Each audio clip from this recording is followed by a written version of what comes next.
Good day. My name is Todd Blanton, and I am Comet USA CEO. I'm really excited to be hosting our first Conversations with Comet. Our goal for this webinar is to feature some of the most respected dental clinicians and to discuss relevant topics that impact the dental community. I guess we can all agree that COVID-19 is at the top of that list right now. So hence why the topic for today. So a few things about the webinar. This should last about approximately an hour. We hope the first 45 minutes will be a discussion with our speakers. The last 15 minutes will be for Q&A. And to ask questions, just click on the Q&A button, which is located on the right side of your screen. It is the last icon on the menu. Today, I am honored to have three distinguished dental clinicians helping lead our discussions. Dr. Jihyon Kim, Dr. Parag Kachalia, and Dr. Christian Yaste. Dr. Kim has over 20 years of experience and maintains patient practices in Bellevue, Seattle, and Fife, Washington, with an emphasis on aesthetic smile rejuvenation via injection, overmolded direct composite dentistry. Dr. Parag Kachalia maintains a private practice in San Ramon, California, focusing on restorative dentistry and is the Director of Educational Development and Industry Relations for the Seattle Study Club. He is a researcher, a published author, and has lectured internationally in the areas of adhesive dentistry, cosmetic dentistry, photography, CAD/CAM technology, fixed prosthodontics, treatment planning, erosion, and digital diagnostics. And lastly, Dr. Christian Yaste. Dr. Yaste graduated from the University of Michigan School of Dentistry in 1996. He completed a 2-year residency in oral medicine at the Carolinas Medical Center in Charlotte, North Carolina. In 2001, he co-founded the Blanton Center for Dentistry and Dental Implants with his partner, Dr. Joseph Bufanda. His practice is located in Charlotte, North Carolina, and is focused on sedation, cosmetic, and all categories of implant dentistry. So, to Dr. Kim, Dr. Kachalia, and Dr. Yaste, welcome. Conversations with Comet. So let's move into the questions. And the first question will go to Dr. Yaste. What was your immediate reaction to the COVID-19 crisis, and how did you implement an emergency plan for your practice? Okay, so can you hear me okay, Todd? Everybody else? Hear you great. Great. My immediate reaction was panic. I was not prepared for a virus to come in and then all of a sudden shut down dentistry as we know it. So I would say, I panicked, and then I made some phone calls to some trusted advisors and friends, and then after that, anxiety, so many different emotions that went through my mind. But I think everybody at this point, things have kind of settled in, and now we're more stabilized in our thought patterns, especially after watching seems like hundreds of different webinars on how to cope with living at home and not practicing dentistry for the last month and a half. You asked your question. Your second part of your question was about a plan that we put into place. Yes. As soon as we kind of gathered our wits about us, we started working with our COO and trying to develop a way that we could keep track of, number one, what was going on in the world. So we were monitoring the CDC website and our local dental websites, the North Carolina Dental Board, the ADA, to find out what was going to be mandated and what was going to be recommended. And then the plan was just let's follow whatever the these entities were recommending, and we wanted to make sure that we were compliant and that our patients in the community saw us as, abiding by what was expected. And then it's from then on out, it's been a matter of meeting, weekly, and sometimes even more than that, meetings with what I would call our executive team, and just strategizing on what to do next. Thank you. Second question for Dr. Kachalia. Did you immediately shut down your office, or were you forced to do so? So kind of piggybacking on what Christian just said, I think there was this combination of the reaction of what happened and what we decided to do with it. So like on March 15th, the CDA, the California Dental Association, announced that there was a recommendation to close our practices to help protect kind of PPE, right? And so we got that message. It was just a recommendation at that standpoint. It was not a mandate by any organization. And so the thought was it was for 2 weeks. So we decided to go in on that Monday morning on the 16th. And by the end of Monday morning, it became a Bay Area shutdown of 9 counties. And by the next day, it became the entire state of California is in a shutdown and quarantine standpoint. So we made a decision on that Monday that we're going to shut down. We're going to stop seeing patients as of that last patient on Monday evening on the 16th, and decided that for the next 2 weeks, at that point we thought it was going to be 2 weeks, we're going to get caught up on office things and all the organization and systems and all the things that we wanted to do for all these years that we've never had time to do. So while we were distraught in that, I can't believe we're shutting down, it was okay, we'll deal with it. And so we decided to shut down, and over the next 48 hours, it seemed like every minute life was changing. It was this constant, okay, here's the next piece of news, the next piece of news, next piece of news. And you go through these emotions of, I'm shut down for 2 weeks and I'm getting organized, to, oh my God, how am I going to take care of my team? And it became a worry. And then it became, how do I take care of my practice? How do I take care of a place that they have something to come back to in the event that we do have to shut down completely for a while, right? Do we have a business that they're actually get back to? So kind of circling back, we shut down within 24 hours of the initial California Dental Association meeting, messaging that went out, and have been closed ever since that point. And it's going in for emergencies here and there. And we've lived life to some degree by the little news blurbs that you see coming out on a daily basis, trying to make decisions. And I'm sure we'll talk about that in some depth and how we've all reacted. But it was pretty much an immediate shutdown on our end. This is a question that I'd like all of you to answer, and I'll start with Dr. Kim, and then Dr. Kachalia, and then on to Dr. Yaste.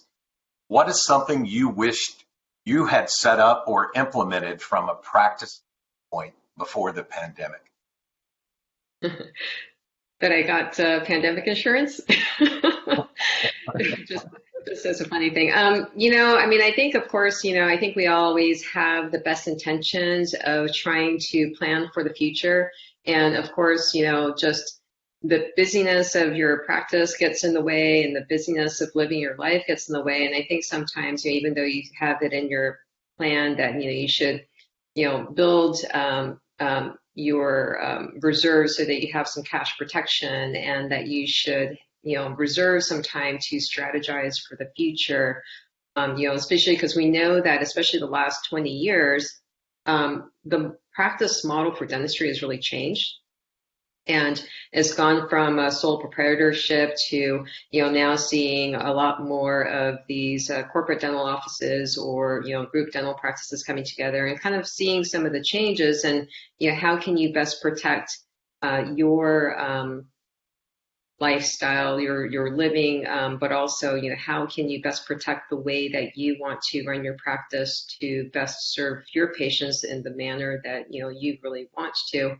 I think that sometimes we fall into this habit of just getting into daily survival mode. So I definitely wish that I had planned more beyond the, 3 months of cash reserves in case, I have some sort of a short-term disability, that I had, actually lived up to some of my intentions to have some long-term planning And of course, I think that after this, we're all going to be much more sensitive to trying to put some of those intentions, being active with that, because this is, the first pandemic that, global pandemic that we're facing. And I think that some people would say that it's a fairly mild one, and it's kind of a dress rehearsal for something that, is potentially bigger to come down the road. So definitely, I'm thinking more along the lines of, I need to be better about planning for the future. So I wish I was a better planner and strategist for sure. That just doesn't apply to dental practice. It applies to business. Right. Yeah. Dr. Kachalia? Yes, I think we're all kind of going through this thought process of, if only I knew X number of months ago, what would I have done differently? And there's a significant part of me that says, we're just not going to know, right? There's any things in life that occur that we're not going to know about. And so planning for certain things becomes really difficult, but there are basic things that can be done. So things that we were absolutely not, the little details of, if I have to have my team be furloughed for a portion of time, or whatever it would be, do I know how to do the basic things in my office? Down to, can I check messages on our service? Like all the little details that you start to see that your team is doing on a daily basis, like, do you have access to be able to do those things? So I think what I wish we would have had is probably better kind of policies and procedures and training guides that in the event something was to happen, here's a place of resources you can go that any one person can start to take over the given daily details that are there, right? Just on a practice working standpoint. I wish we were really good about capturing 100% of all our patient emails and things like, we may have we may have allowed some people to opt out of emails and things, but now when communication becomes much more difficult to thousands of patients, how are we effectively doing that? So there's a part of me that is just practice procedures that I wish we would have prepared for better. I think we can always, definitely always standpoint of, can we maintain cash? Can we have this financial stability that's there and try to plan the best we can for it, for these extended rainy days that could occur? And then there's the diversification piece that we're looking at for ourselves for the future, saying our dental practice has been our engine, right? That's been the engine for our family's livelihood and that of my team. But on my family's livelihood standpoint, well, what happens in a situation like this where your significant source of income stops, right? So how do we plan for the future and diversifying from a business standpoint and leveraging what we have in the business for other investments and things that could occur? I think there's this holistic view that's starting to occur of what we could have done in practice, but then also what we could do in our life to get to a place where you can manage, right? I think the one thing we did relatively smart, and there's a lot that we did wrong, but relatively smart, is we did thankfully plan for, living within your means, right? Is living within your means on a practice standpoint, and understand that you may not have the best gadget every year. You're putting funds aside in order to have this reserve account that says, well, I would like to buy X. If something was to happen, this becomes my reserve for just surviving, right? From a survival standpoint. And it's probably being even more diligent about things like that.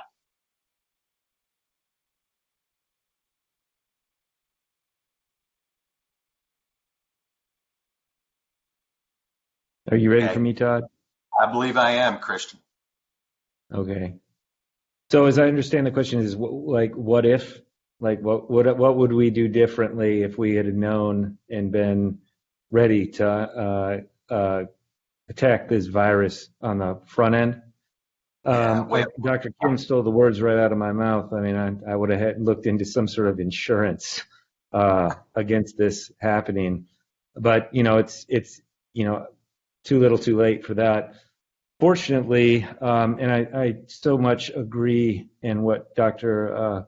Kachalia just said about living within your means. I mean, I've been trying to do that since I became a dentist, and I preach that to the doctors that I work with and mentor, that, man, that's so important. Especially it becomes very obvious in times like this that if you're living paycheck to paycheck, or you've got outstanding debt personally, you could get into some real trouble. And I want to say that really resonates with me as well, and I think that's a huge takeaway for us to remember in the future. But I think having a written plan, I mean, we have a lot of what we call SOPs in our practice for almost everything. And, from how to run a ultrasonic to how to do fillings and all those sorts of things. And our COO has been instrumental in helping us implement those SOPs. And now we have to go and develop an SOP for some sort of shutdown. And I wish I would have had that in place. We've already started working on that, so we're prepared for the next time. But knowing what to do when something occurs like this, whether it's an emergency or just something that we do on a daily basis, when you have it written down, it's so much easier to just follow the steps. And that's one of the things that I think I wish I would have had, is just something where I could have delegated, okay, guys, you're going to do these things. I'm going to do these things.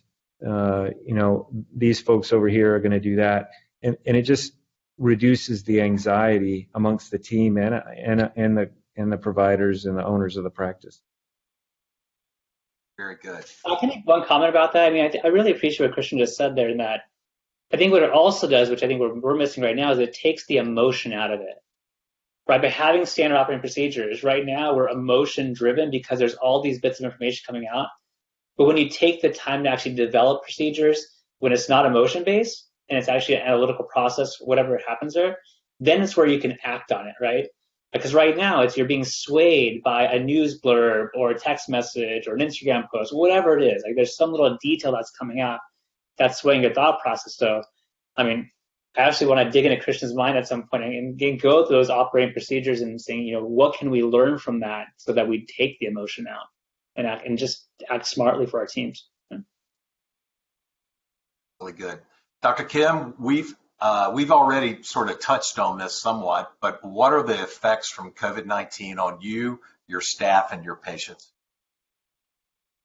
So I would say that my immediate reaction with it was, first of all, wanting to make sure that I did what I needed to take care of my family from a health standpoint. So, I have a couple of family members that have some health compromises. So I wanted to make sure that I wasn't the source of a potential infection. But also thinking about the way that we operated in the office and making sure that we weren't doing anything that could potentially create more aerosols and potentially impact our staff members. And then carrying that on to starting to make some decisions about certain patients that I knew were probably of the vulnerable population, and then giving them a call and telling them, hey, I think that what we should really do, this is an elective procedure at this time, let's postpone it.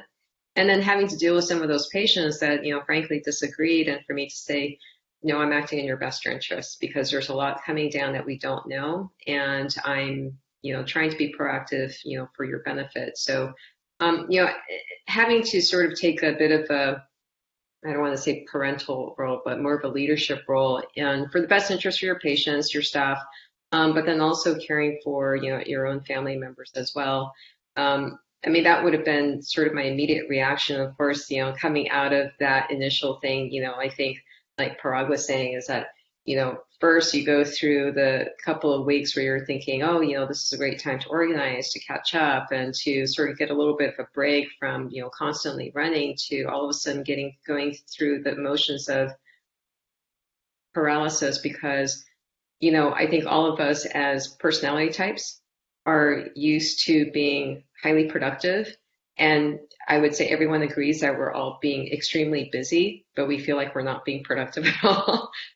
So, we're having to go from sort of a microwave generation mentality to more of the farmer generation mentality, where, we're working on, making plans, planting seeds, for the future, trying to lay the best groundwork for, coming back, to be more effective in returning to whatever sort of normal business is going to be. So I think that, as we're going past the middle point of our, quarantine, as far as, practice cessation, now I'm starting to process, okay, what is it going to mean to go back to work? And how are we going to start implementing, some of the protective measures for our patients? So I'm still mulling that over right now.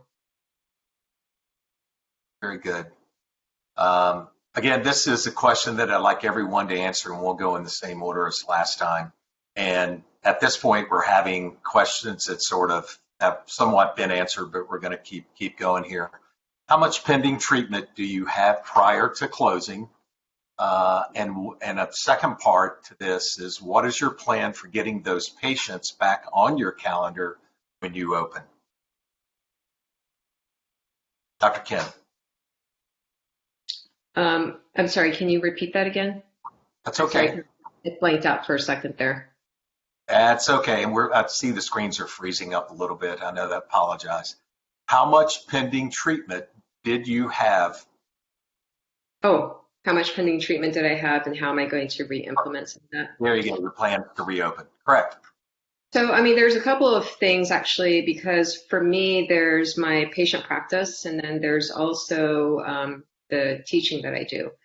So there was, the impact was kind of twofold. So immediately it was, having to cancel patients and then wait to see when we would be able to return, and how are we going to, schedule those patients. And I think from a practice standpoint, our plan is we're going to keep the schedule as we have it standing from middle of May going forward, and then we're trying to make space to sort of slowly reintroduce those patients that were canceled, starting mostly probably with the patients that have emergent needs. Because I think that what's going to happen is, as we open back up, we're going to go through this spike of just trying to manage the backload of patients, and then I think we're going to feel like we're really, really busy and a little bit overwhelmed. But then there's going to be, I think we have to emotionally expect that there's going to be the dip of, as we go through those patients, and now we're starting to deal with how our practices are going to shake out in terms of the some of the financial choices that patients are going to have to make for themselves in terms of postponing treatments and all of that. From the education standpoint, I had, my, Injection Overmolding Institute, where I teach hands-on courses, and I've had to cancel some of those hands-on courses. And so those I have to reschedule and try and figure out how am I going to get some of those clinicians back, gather them back to do the hands-on courses, and of course some of the other meetings and engagements that were canceled. So, kind of twofold, but yeah, it's going to be a bit of a management, just trying to figure out the schedule for sure and manage the backload. Okay. Dr. Kachalia? Yeah, I think it's kind of twofold for us. One is we have our kind of restorative patients in our schedule, right? So in our practice workflow is primarily restorative dentistry that my wife and I are doing together on those cases, and we were usually booked out somewhere between 3 and 4 weeks. And 2019 was great, and it looked like 2020 was going to be another great year as patients and people felt good about the economy, right? So the really good part about it was, coming out of 19 going into 20, is people felt really good about the economy, where things were. So treatment acceptance was high. And as we were going through this process and things started to, some things fell apart, right now I'm not overly concerned that our patients are not coming back. I'm fairly confident, as long as we do the right messaging right now and stay in touch with our patients and let them know we're keeping abreast of what's there and changing protocols as they need to change from an evidence standpoint, and making that clear versus a Facebook post, right? Versus the panic that might be going on Facebook relative to what the reality is. So I'm not overly concerned that restorative appointments are not going to be filled. I am concerned about hygiene, how hygiene is going to be impacted 6 months down the road, right? Because suddenly, if our March and April appointments have essentially gone away, when we look 6 months forward, we're pre-booking those patients 6 months ahead of time. Then suddenly September and October, on a hygiene standpoint, is empty. Right, so that's really what we've been looking at, is to say, how do we make that equation work properly, and not just simply tell our patients, oh, it's always hard to get in for hygiene as is, we're booked 6 months out, and now you have to wait we're going to be overdue on your April, May appointments that are missed, or March, April, May, and we're going to move you 6 months down the road. Now that patient's been a year since they've had a hygiene visit done. And that's where my concern lies. So we were trying to create strategy around that. I think what we're leading towards is those patients who we already have pre-booked, so those that came in January, February, they were booked for July, August. What I believe we're going to do is move those patients down, those July, August appointments down 6 weeks, or whatever our closure is, right? By moving those patients out and then bringing some of these patients over. So they're delayed maybe 3 months, but they're not delayed 6 months. And that seems to be a happy medium for us, is we're really looking at it at a hygiene standpoint. Because the other factor is, if we don't plan for that, come September, October, your restorative schedule is not going to be filled because those patients aren't coming over from hygiene. So we're really planning strategies around the hygiene standpoint, and then along the way, really doing things in our office to make sure that people at least have the feeling that things have changed, that they're safe, that we've thought about them, whether we agree with the science or not. We can debate till we're blue in the face whether all these things that are being shown, if they actually work or not. But is there a perception from a patient standpoint that this is what I expect now? I expect these things to be there. And so we're starting to do that. So we're kind of sitting at home, not just idly waiting for the open date to occur, but we have a plan in place. Like, here's what's being ordered, this is what's going in, here's the protocols that are changing, and all that will be given to our patients ahead of time as to why we're doing what we're doing. So kind of, and probably didn't totally answer your question, but kind of give you a layered approach as to where some of our thoughts are. That was great. Dr. Yaste? Well, I'm glad Dr. Kachalia said that, because I'm sitting here taking notes, because that's one of the things I hadn't really given a lot of thought. So I'm glad I'm on this webinar. Yeah, we sat down this morning and actually came out with a reopening operations plan, and we developed a date that we were going to do that. Our date is May 18th right now. We're just speculating. But that's when we want to bring our whole team back on the 11th, if we can, just to kind of get our house in order. And then we looked at the schedule. So we looked at the doctor's schedules, what days, what hours are we going to change that? And I can get more into why we did that later, because that's going to be super critical for us in our practice. And then what type of patients we'd be seeing, because certain patients, as you know, generate revenue and certain patients don't. And for the last month and a half, not only have we not been able to generate revenue, but we also have not been able to get treatment in progress done that may have already been paid for. And one of the things we have to do immediately is start generating revenue. We also discussed a plan for PPE, and we decided, we're going to follow with any recommendations that the ADA and the CDC makes, but also, who knows? We were just, kind of discussing this before the webinar started with PPE, and how do I wear loops with a screen in front of my face, and now I'm compromising my dentistry because I can't see. So is it better for me to keep my patient safe, or is it better for me to see what I'm doing? And what's better for the patient? So we're just in process with that, but we also discussed our payroll plan for our team. We were lined up. We were one of the first people in line, I think, to get that payroll protection loan as soon as it came out. We're making adjustments to our HR, and we also discussed meetings moving forward, like what type of meetings are we going to have? How often are we going to have them with our team?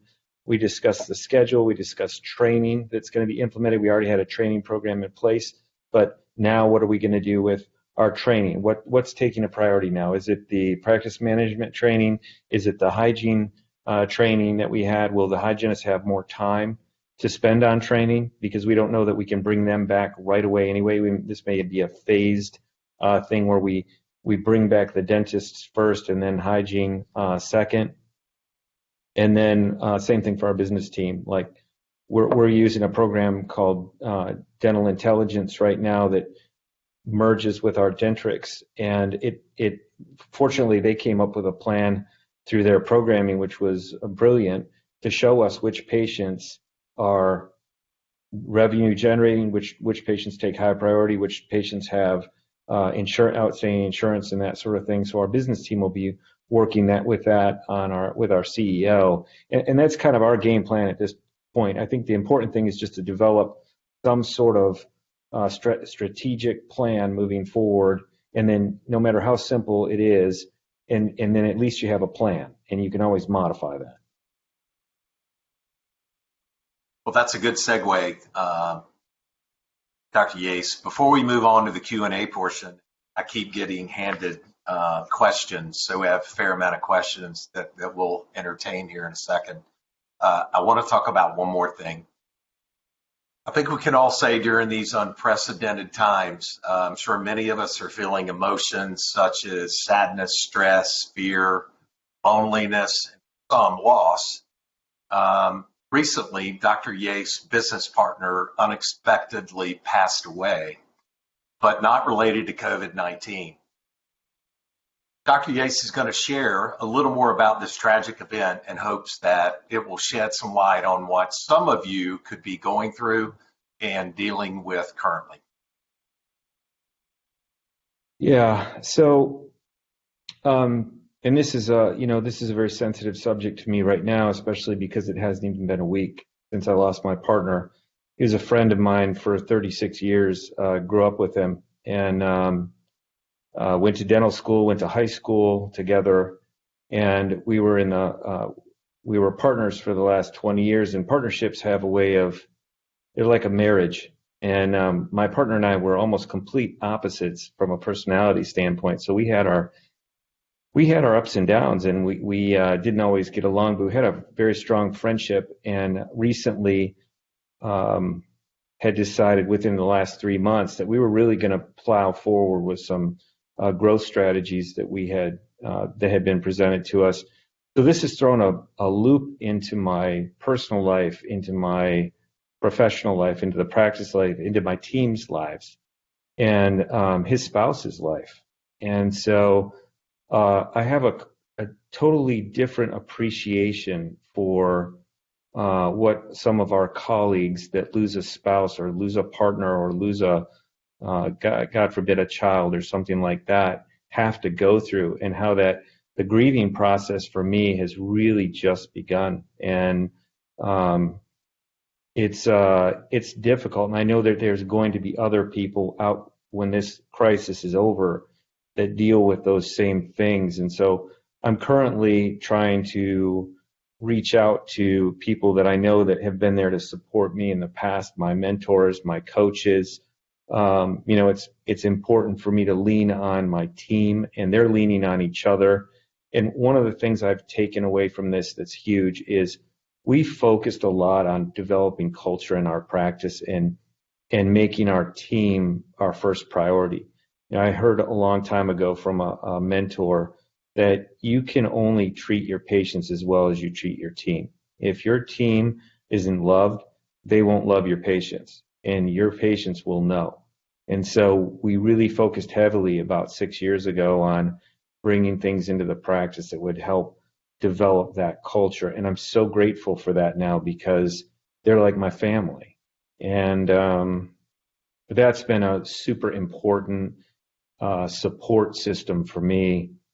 Even today, we had a Zoom call with our entire team, and I had to share with them the details of my partner's death, because they weren't there and I was. And I felt that love that they have together, and I felt that support, and that's just been a really important thing. So my takeaway from this has been, invest in the people around you, and when it's time to cash that in, they're going to be there for you. Thank you, Christian. Okay, we're going to move on to the Q&A, and I thought I would get away with doing this without using my glasses, but that's not going to happen. First question was, what reactions have you heard or seen from your patients? And I'll let you three jump in whenever you like. Yeah. Our patients have kind of been all over the place, from are you open yet? Like, let's go, let's get this done. Like, we're ready to get the work done. To those who are a bit older, I think rightfully so, have pulled back just a bit and say, I want to delay things a while until things have passed. So overall, our patients have been very understanding. They're truly understanding what a real emergency is and when they should and should not call. Like, that's been great. The support's been great. We've had a number of notes just looking out for us, just making sure that we're okay. And I do appreciate that from our patient standpoint. I think what was brought up here is, there's a lot of emotion right now from a lot of clinicians, and where, from a dental standpoint, saying we're not being viewed as quote unquote kind of real doctors, right? That they're putting us secondary, we're not getting the PPE and all those things there. And I agree with that. The benefit of what we've had in dentistry for so many years is the close relationship with our patients. Right? We kind of did the right thing in our practices and saw them and care for them and our team. We've become fairly close to our patients. It's not a transactional relationship anymore, right? It's a relationship that's kind of built on trust. And I think with that piece being there, the patients are genuinely concerned about us, as long as we've shown that to them. So from that standpoint, thankfully, we've been very fortunate that our patients have been 100% understanding and kind of what we're going through. And what's amazing is a lot of patients have decided to pay their bills, right? So patients themselves are kind of sending in their payments and saying, hey, I just want to make sure I get this taken care of. It's there. We haven't asked for it, but they're doing it. And that's been a nice kind of pat on the back and saying we did a good job at some point, right? Very good. I mean, I would say that that's true as well. I mean, so the practices I work in, they're sort of multi-generational practices, and so, have had long-term relationships with them. And so for the most part, they've all been very understanding and supportive. And of course, it depends on personality type, because then you have some patients that are going to have a little bit more of a fear reaction. And then, your position there then is just to reassure them that, you're still there for them and have their best interests at heart. And then just be patient and help to provide them with, fact-based information, scientific-based information, and just, work with them. And I think that, as long as, you've always had that relationship with the patients, they'll, you're not pushing them. You're just basically allowing them to process things as appropriate for their, personality. But it is, like Parag said, it is nice when you do have long-term relationships with patients. And, it's more of a mutual relationship. Right. Dr. Yaste, any comments? Yeah, I've seen similar things to what Parag was saying. I opened up a couple of envelopes today that had money in them, and I was like, hey, those phone calls you guys are making are working. Like, there's a check in here. So I don't know if it's because they feel sorry for us or they feel guilty or what, but yeah, we've had some of our AR actually get cleaned up over the process of this, and that's been a silver lining, if you want to call it that. Down here in the deep South, maybe not that deep, but yeah, originally being from Michigan, I think the responses that patient may be giving us could vary based on where we're at geographically. In North Carolina and South Carolina, there's a lot of people, even my older patients, that I even, and I have mixed feelings about this whole COVID thing too, and we don't have to get into that. But a lot of my older patients are acting almost a little cavalier, I would think, about their own health.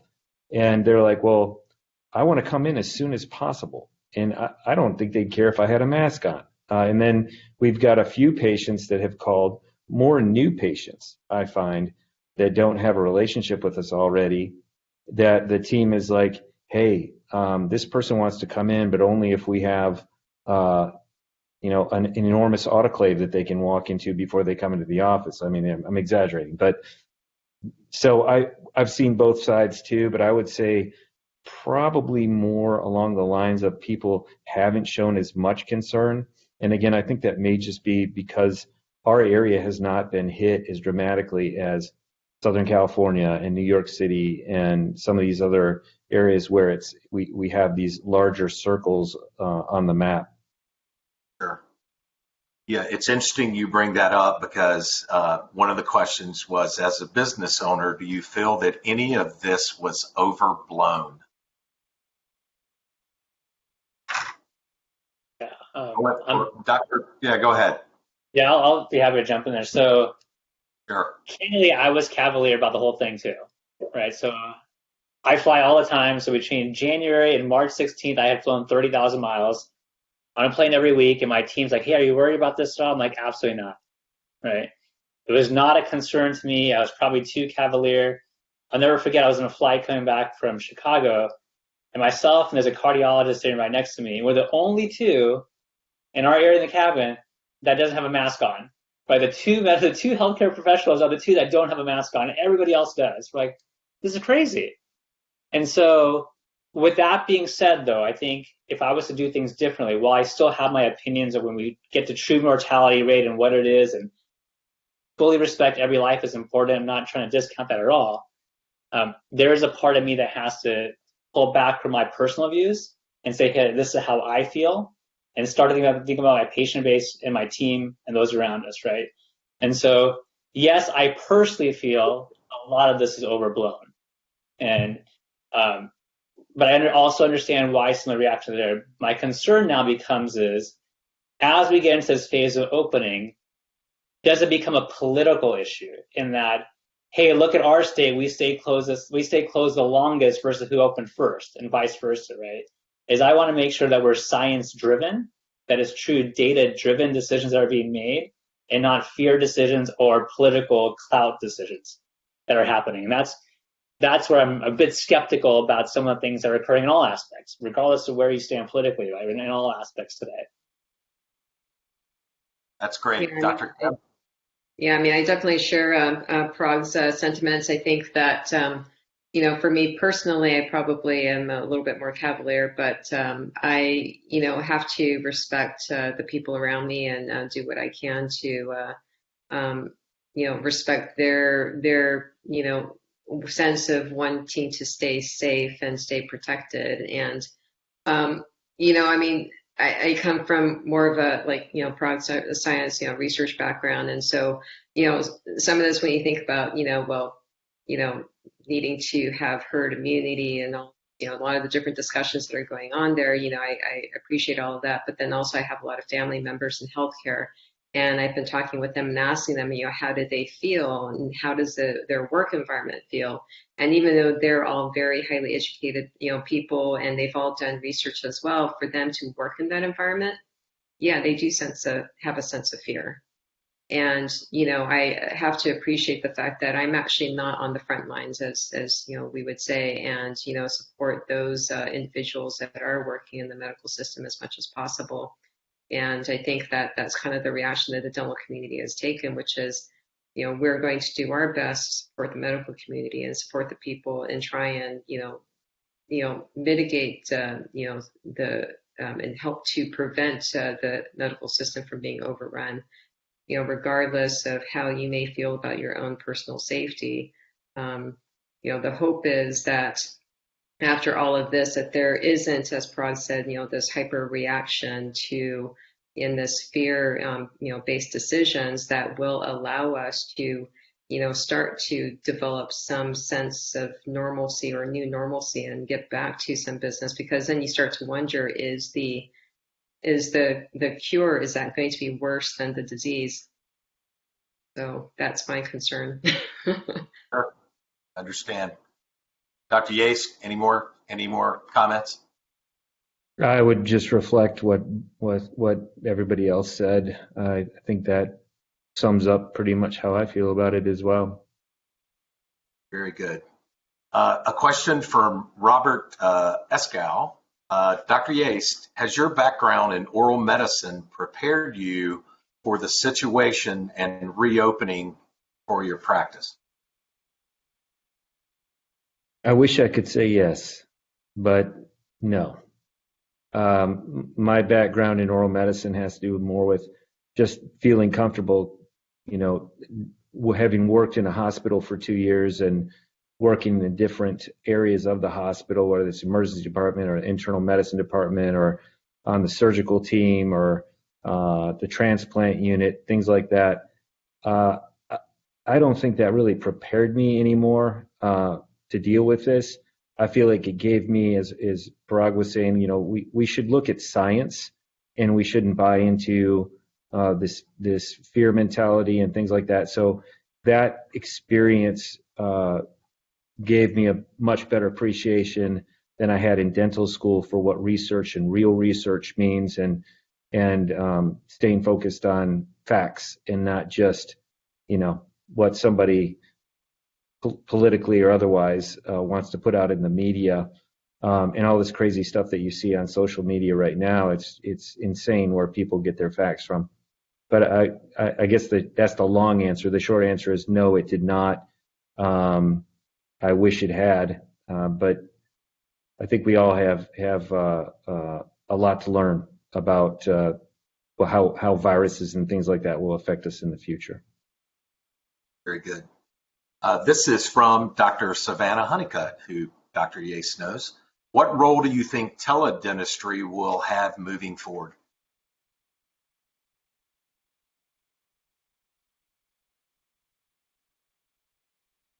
I'll start here. If you want, unless Christian, you want to go?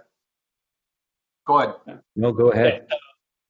I think the biggest thing along the lines of, let's call it kind of remote healthcare or teledentistry, right, from not being patient-based, I think there'll be a piece of it, but like a lot of things in dentistry is we also need to make sure we're compensated for the things that we do, right? And one of the big struggles that we've always faced in dentistry is that we're not compensated to think.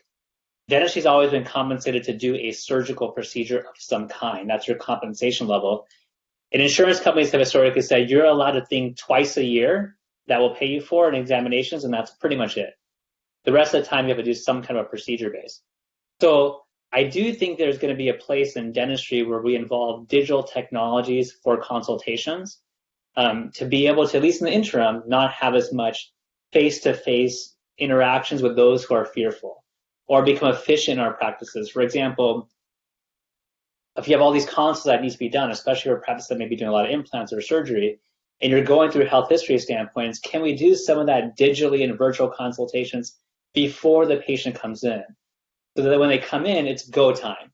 Like, we're ready to go. As a technical standpoint, we're not waiting for them to fill out forms, right? I think those types of things are going to be kind of the pre-end, as we'll do things before they come to the office, or maybe my new patient examinations now. Once I've created all my data set and what I want to do, that treatment presentation may occur over a conference like this, right? Versus that patient sitting there and I have to have a mask on and a face shield, and the humanism is taken away. So I do believe there is a place for digital to allow that humanism to still happen without having all the garb, right? I am fearful. Like, I think by having all these things in front of your face and just having a conversation, there's still the whole, I want to look you in the eye. I want to feel you. I want to see your emotion. And then when that emotion goes away, and we don't see that, the personal connection is lost. And then we become a commodity.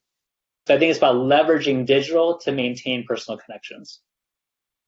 Outstanding. Dr. Kim?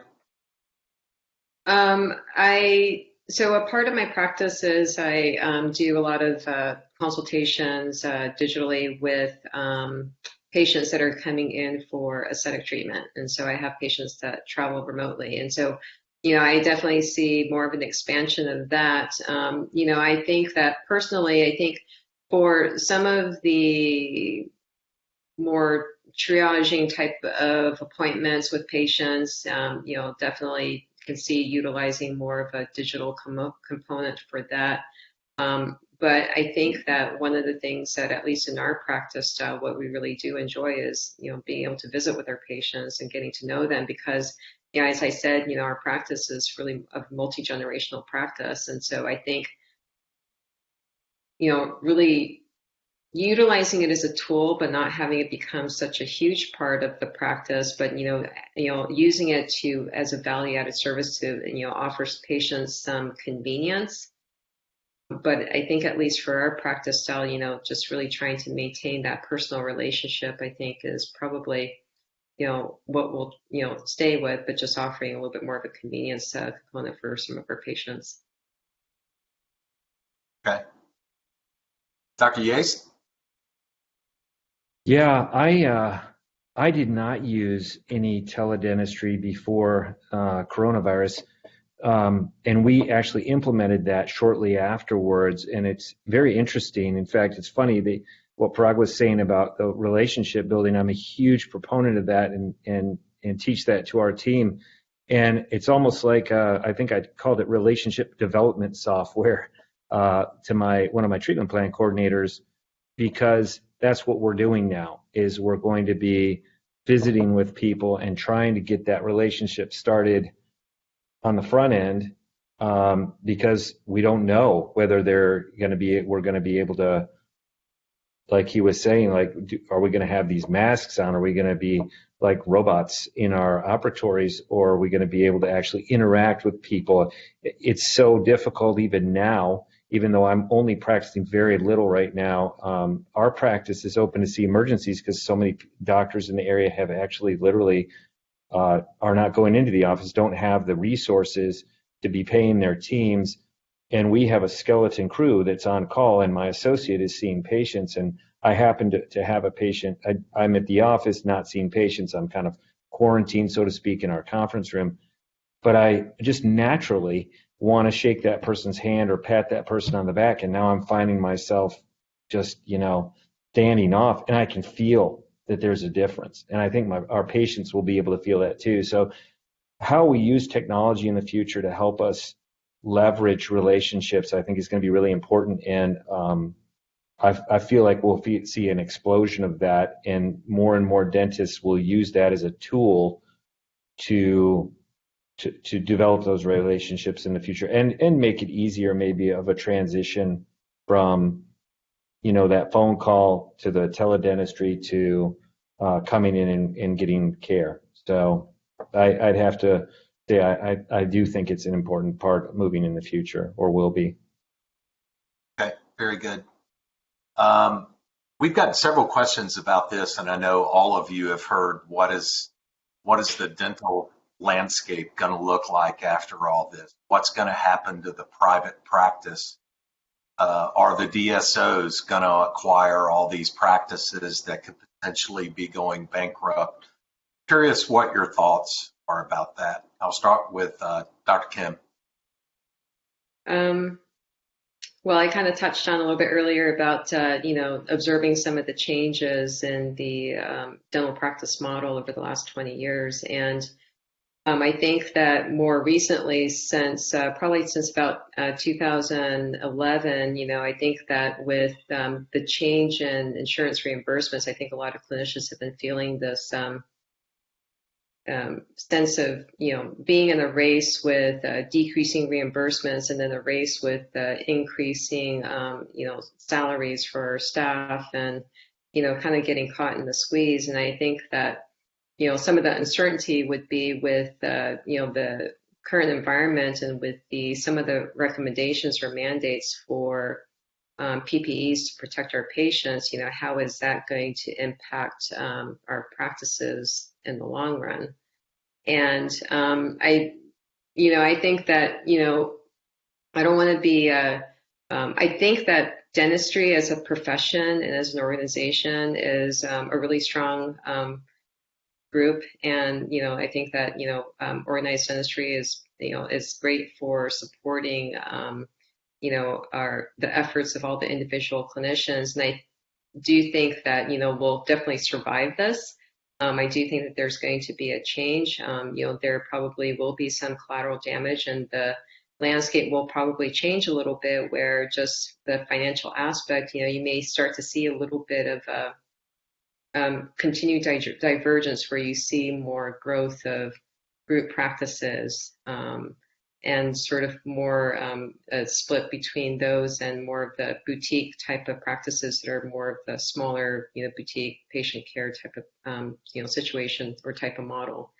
I think that the future reality is going to be unlike what we have seen, but I think that we'll find a way to make it good in the long run. That's my looking at the silver lining on it, for sure. Just because something's different from what I've known doesn't mean that it'll be a bad thing. Dr. Yaste? I don't know if the COVID virus will actually affect it that much or not. I think we were heading in a direction that we're still going to head in, and I do feel like with what Dr. Kim was saying, technology's gotten very expensive. It's harder for single practitioners to invest in that sort of thing, and that's where we're headed in the future. And group practices, I feel, will continue to grow and expand over the next few years. But I also feel like private practices are here to stay.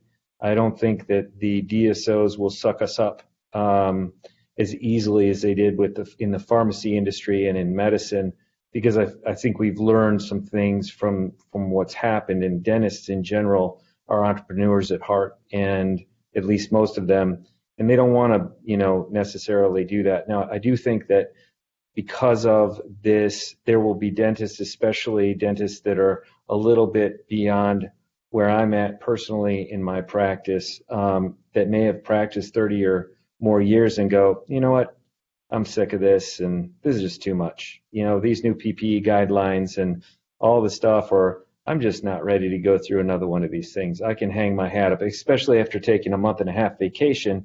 They may realize, I kind of like this. And there will be opportunities, I think, after this for dentists that are still interested in practicing and growing to take those opportunities to maybe grow their practices and expand their footprint.